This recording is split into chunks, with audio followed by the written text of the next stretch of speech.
Oke semuanya, kembali lagi dengan Wom2 di sini. Kali ini, gua akan melanjutkan ngalur cerita anime yang bisa membuat para furi-furi di luar sana gregetan pengen beli action figure Kanade dan Tamiya, yaitu Beasttamer episode ke-9. Di mana di episode sebelumnya, Ren hendak dibuatkan senjata eksklusif oleh Pagans karena pengamatan yang sangat hebat. Akan tetapi, kekurangan bahan menjadi masalah utama untuk Pagans. Dan berakhir dengan Ren beserta partinya yang diminta untuk menyelidiki penjarahan yang terjadi di tabung meter miliknya. Bagaimana kelanjutannya? Ya, daripada penasaran lagi siapa yang membuat gua mencari Furi Onesan, seperti biasanya, jika kalian suka dengan video ini, support aja dengan menekan tombol subrek dan like di bawah. Dan buat yang belum lihat episode pertama hingga ke-8, gua sudah menaruh link playlistnya di deskripsi. Oke, langsung saja siapkan kode nuklir kalian, enjoykan kepala di paha Tamiya, dan mari kita mulai alur ceritanya. Cerita dibuka dengan sedikit rekapan mengenai pergerakan abnormal dari elang di atas mereka. Ren menduga di salah satu penjara terdapat Beasttamer seperti dirinya. Scene berpindah di dalam tambang, yang mana terdapat beberapa orang yang sudah pasti mereka adalah para penjara.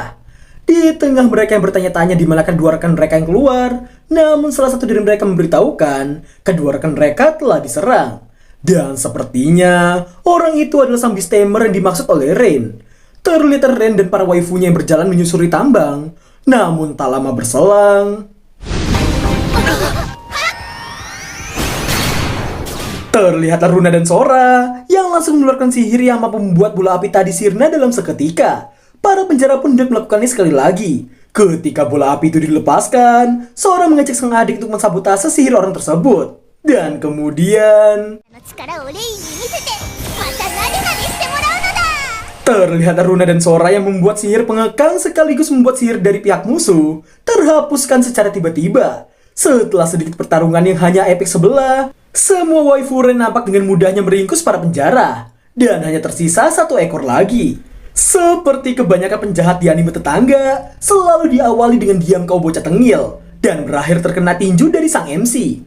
Pasti banyak yang ngomong dalam hati, kukira keras ternyata kertas. Pria itu nampak masih belum menyerah sebelum membuat Pagans menderita. Setelah lingkaran sihir muncul, secara tiba-tiba pula suara keras terdengar dari salah satu goa. Dan muncullah seekor monster besar yang membuat Ren, Kanade, dan Tamiya terkejut melihatnya.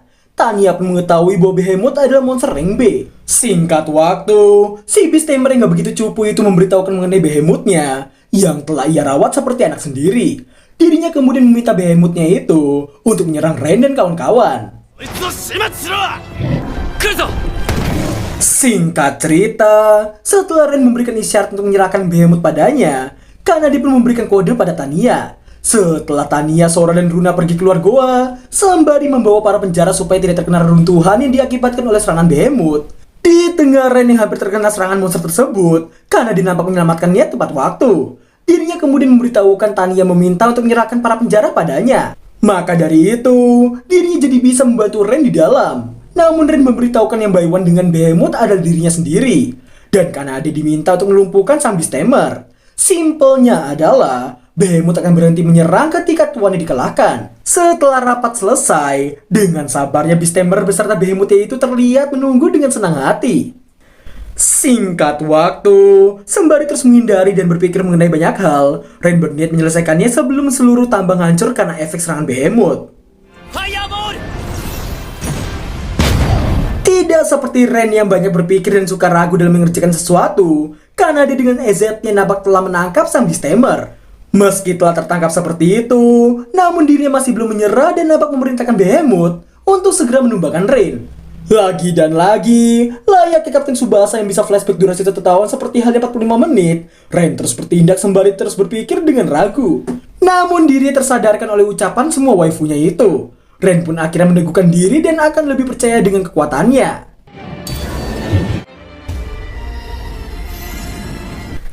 Dengan mudahnya Beasttamer itu mampu melepaskan diri dari Kanade.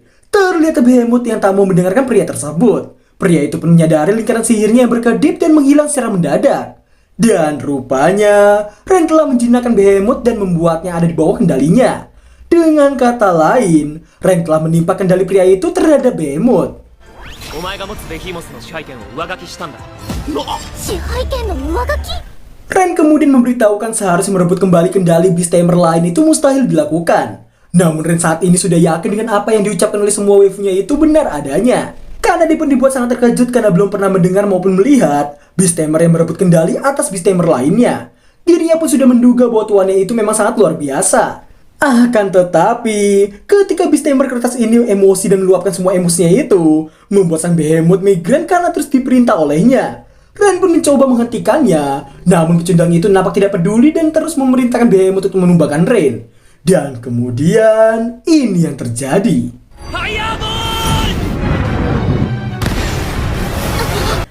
Sesaat sebelum Behemoth menyerang Beast Tamer itu, Ren menggunakan Fireball yang membuat Behemoth tadi hangus dan hanya menyisakan kristal sihirnya. Di tengah pria itu yang terkejut dan tak percaya dengan apa yang baru saja hampir menimpanya, Ren pun menjelaskan bahwa itu adalah hasrat memusuhi manusia. Dan adu mekanik antara Beast Tamer pun selesai dengan kemenangan Ren.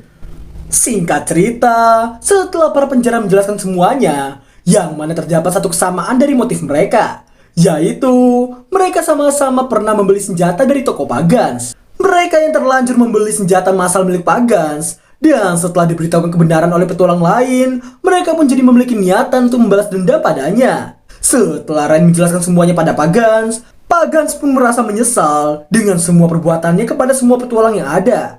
Pagans pun sadar seharusnya dirinya memperlakukan semua pelanggannya dengan sama rata.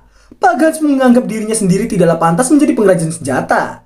Ren pun membenarkannya. Sontak saja karena Netanyahu pun terkejut mendengarnya. Ren pun maju dan memberitahukan supaya Pagans membetulkan semua tindakannya. Layaknya Pak Ustadz versi Isekai, Ren nampak menasihatinya dengan beberapa khotbah. Semua perkataan Ren tentu saja membuat Pagans terkejut dan merasa tak percaya. Dirinya telah dinasihati oleh bocah yang umurnya bahkan belum menyentuh separuh hidupnya. Dan dengan begitu, Pagans pun bertekad akan serius melayani para pelanggan dan membuat senjata. Sebagai permulaan dalam mengawali semuanya, Pagans akan membuatkan senjata untuk Ren. Dirinya pun menanyakan senjata macam apa yang Ren inginkan. Ren rupanya hanya meminta dibuatkan belati dan sarung tangan. Dengan tambahan, Ren ingin Pagans menuangkan sekalian dengan ide yang akan diberikannya.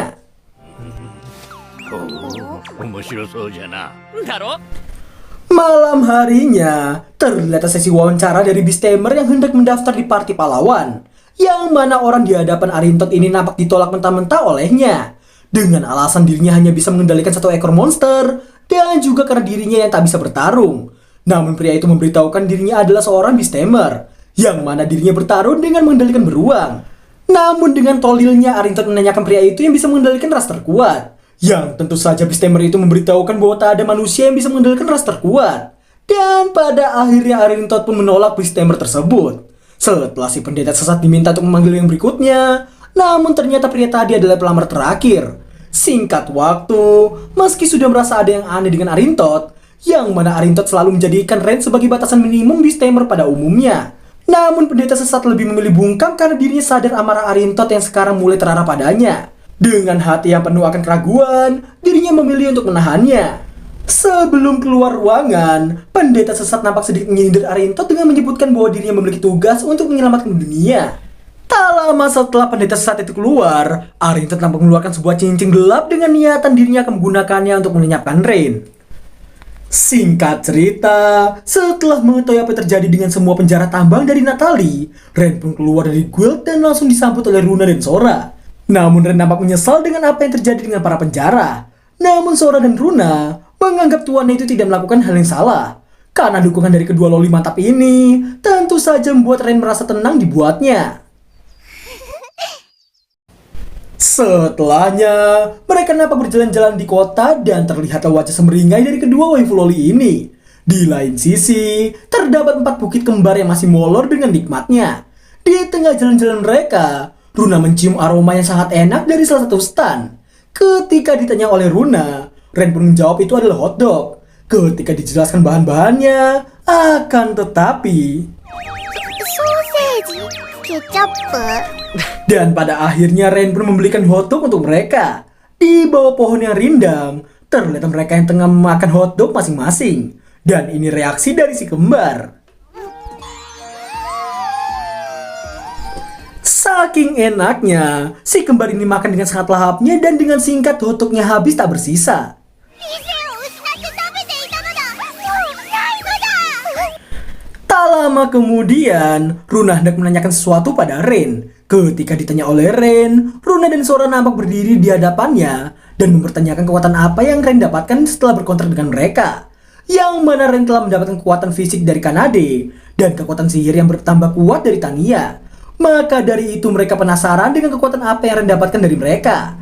Sudah sangat semangatnya dan wajah penuh harapan. Namun sayang Ren memberitahukan tidak ada sama sekali yang berubah. Yang tentu saja membuat si kembar terkejut mendengarnya. Setelah beberapa dugaan seperti sihir absolut, Ren pun menanyakan artinya. Yang mana sihir absolut adalah sihir rahasia yang melampaui tingkat lanjut dan hanya bisa digunakan oleh para ras peri. Meski mereka nampak mengharapkan Ren yang bisa menggunakan sihir absolut, namun Ren nampak tidak merasakan sihir yang mereka maksud itu. Mereka pun kecewa dengan diri sendiri karena tidak terjadi apapun pada Ren setelah berkontrak dengan mereka. Mereka pun menganggap diri sendiri sebagai familiar yang tidak berguna. Namun Ren tidak membenarkannya. Dan ini yang dilakukan olehnya. 仲間を契約とか力とかで判断したりしないから。 Di tengah kehangatan, Runa kemudian menanyakan alasan Ren yang sebegitu percaya dengan mereka. Yang mana setelah keluar dari desa karena telah membuang mereka, meski menyedihkan, namun Ren tidak melakukan apa yang desa itu lakukan. Di mana mereka juga menyadari kekuatan dahsyat dari Tania dan Kanade di misi tambang sebelumnya. Maka dari itu si kembar ini mempertanyakan karena padahal Ren telah memiliki teman-teman yang sangat kuat.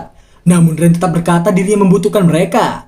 Singkat waktu, setelah menceritakan semua dongengnya selama di party Arintot, Ren memberitahukan dirinya hanya ingin membangun kepercayaan dengan teman-teman yang ia rasa bisa selalu bersama dengannya.